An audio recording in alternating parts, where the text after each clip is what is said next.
બારડોલી લોકસભા મત વિસ્તારનું એક ગામ એવું છે કે જ્યાં અંદાજિત 160 લોકોની વસ્તી છે, જેને લઈને મતદારોની સંખ્યા પણ ઓછી છે. તેમ છતાં અહીં દરેક ચૂંટણીમાં 90 થી 95% આસપાસ મતદાન થાય છે. વાત થઈ રહી છે આદિવાસી બહુલતા ધરાવતા તાપી જિલ્લાના સોનગઢ તાલુકાના ઇકવાગોલણ ગામની.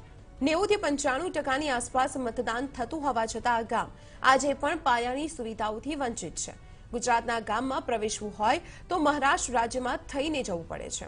અહીં આરોગ્યની સેવા મહિને એકવાર મળે છે. સ્કૂલ પણ 1 થી 4 ધોરણ સુધીની જ છે. કંટ્રોલનું અનાજ લેવા માટે 20 થી 25 કિલોમીટર જવું પડે છે. બસ કે 108 ગામમાં આવતી નથી. સિંચાઈની કોઈ સુવિધા નથી. પીવાનું પાણી કિલોમીટરો સુધી જઈને લાવવું પડે છે. અને જો કોઈ સંજોગોમાં વીજળી જાય તો અઠવાડિયું અંધારપટમાં રહી ગાળવું પડે છે.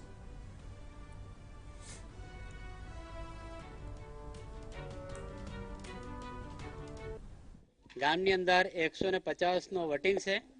એની અંદર 90 થી 95% અમે વોટિંગ કરીએ છીએ. ધારાસભ્યની હોય, ગ્રામ પંચાયતની હોય, તાલુકા સભ્યની હોય કે સંસદ સભ્યની હોય, પણ અમે દરેકને માટે વોટિંગ તો કરીએ છીએ.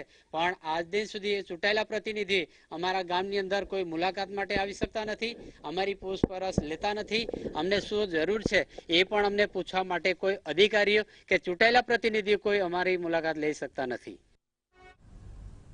તો આ વિસ્તારમાં ભાજપ અને કોંગ્રેસ એમ બંને પક્ષે સત્તા સંભાળી ચૂક્યા છે, પરંતુ આ ગામમાં હજુ સુધી કોઈ પણ ચૂંટાયેલા પ્રતિનિધિ સુદ્ધા ફરક્યા નથી.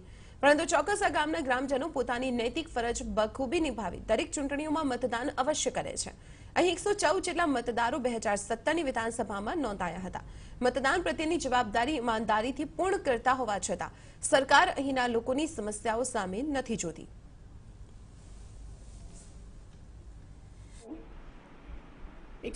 છે. વિધાનસભા 2017માં 110 વોટિંગ થયેલું હતું, જેની ટકાવારી 91.82% છે.